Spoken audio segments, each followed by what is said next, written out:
Wakil Menteri Dalam Negeri Bima Arya menegaskan Bupati Indramayu Luki Hakim akan diberi sanksi mulai pekan depan dengan mengikuti kegiatan di Kemendagri minimal 1 hari dalam 1 minggu. Sanksi ini merupakan buntut liburan Luki Hakim ke Jepang tanpa izin. Kementerian Dalam Negeri memutuskan untuk menjatuhkan sanksi dalam bentuk pendalaman mengenai tata kelola politik pemerintahan dalam waktu 3 bulan dan paling tidak 1 hari dalam seminggu.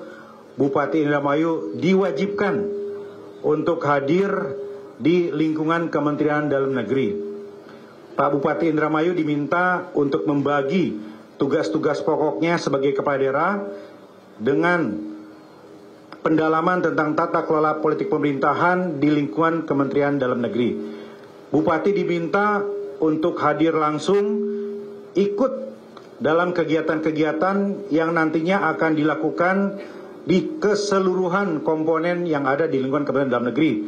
Pak Bupati akan mengikuti misalnya kegiatan dan paparan dari Direktur Jenderal Politik dan Pemerintahan Umum, Direktur Jenderal Keuangan Daerah, Bangda, dan lain-lain. Jadi keseluruhan komponen dari Kementerian Dalam Negeri nanti akan memberikan materi dan meminta Pak Bupati untuk mengikuti itu, dan tentunya dengan pengaturan antara tugas pokok beliau sebagai kepala daerah dan juga sanksi yang dijatuhkan.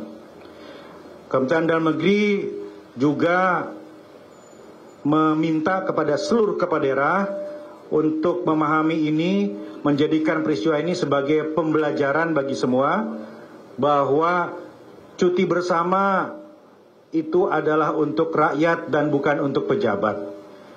Kepala daerah adalah tugas pelayanan publik tanpa henti yang harus dipahami oleh seluruh kepala daerah. Seluruh kepala daerah wajib untuk mengajukan permohonan izin kepada Kementerian Dalam Negeri untuk Bupati Wali Kota dan kepada Presiden untuk Gubernur. Apapun tujuannya, kemanapun tujuannya, dan kapanpun pelaksanaannya wajib. Pak Bupati tetap menjalani tugasnya sebagai kepala daerah. Pak Bupati dibutuhkan untuk sinkronisasi RPJMD. Pak Bupati dibutuhkan untuk segera mengawal program prioritas. Pak Bupati dibutuhkan juga untuk memaksimalkan pelayanan publik. Jadi Pak Bupati diminta untuk membagi waktunya antara pelayanan publik, tugas-tugas pokok sebagai Bupati, dan juga menjalani sanksi dari Kementerian Dalam Negeri tadi. Jadi paling tidak 1 hari dalam seminggu diminta kehadirannya di lingkungan Kementerian Dalam Negeri, dan nanti jadwalnya akan disusun oleh Pak Sekjen agar bisa ditaati dan dilaksanakan oleh Pak Bupati. Kapan sanksinya akan mulai? Minggu depan mulai berlaku. Ya, kami meminta Pak Bupati untuk mengatur keseluruhan waktunya dan sesegera mungkin dilaksanakan di hari pertama di minggu depan, artinya hari Senin. Kita beralih ke informasi selanjutnya, pemirsa. Nama Presiden kedua Republik Indonesia Soeharto kembali masuk ke dalam daftar usulan Kementerian Sosial sebagai pahlawan nasional. Namun usulan Soeharto menjadi pahlawan nasional justru menuai polemik. Masuknya kembali nama Presiden kedua Republik Indonesia Soeharto ke dalam daftar pahlawan nasional menimbulkan pro dan kontra. Dukungan datang dari pihak istana. Menteri Sekretaris Negara sekaligus juru bicara istana Prasetyo Hadi menilai tidak ada yang salah dengan usulan Soeharto menjadi pahlawan nasional.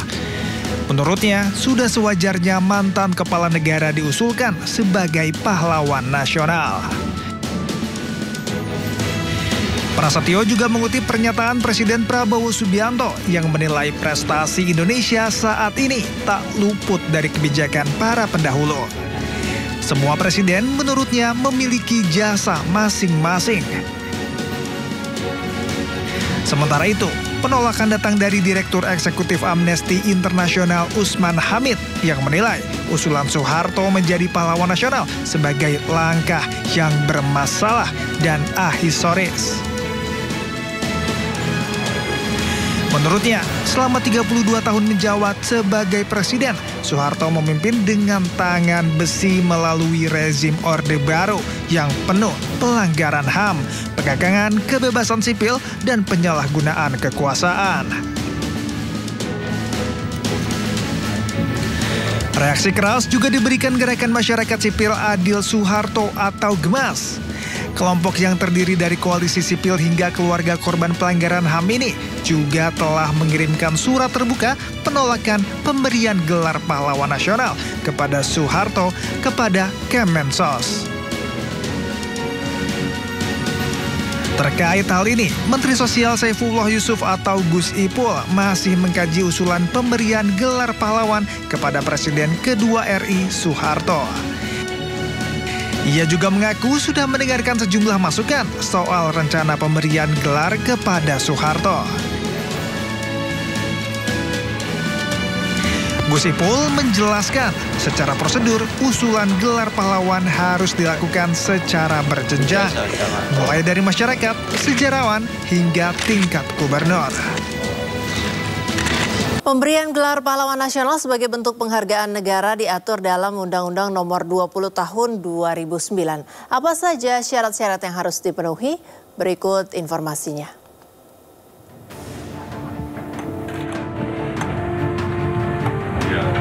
Usulan Soeharto menjadi pahlawan nasional menimbulkan pro dan kontra.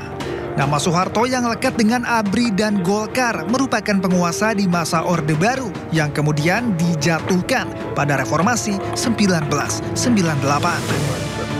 Gelombang Reformasi 1998 menjatuhkan 32 tahun Orde Baru, lahir dengan tuntutan menghapuskan praktik korupsi, kolusi, dan nepotisme.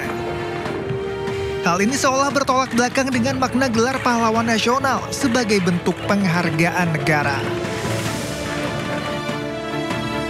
Pahlawan nasional merupakan gelar yang diberikan kepada warga negara Indonesia atau seseorang yang berjuang melawan penjajahan di wilayah yang sekarang menjadi wilayah negara Kesatuan Republik Indonesia.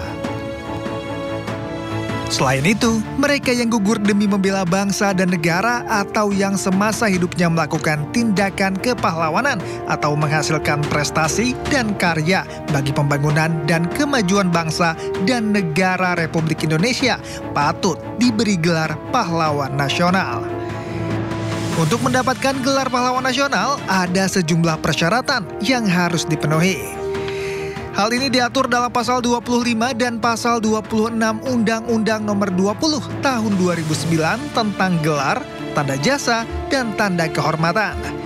Berikut merupakan syarat-syarat umum dan khusus pemberian gelar pahlawan nasional.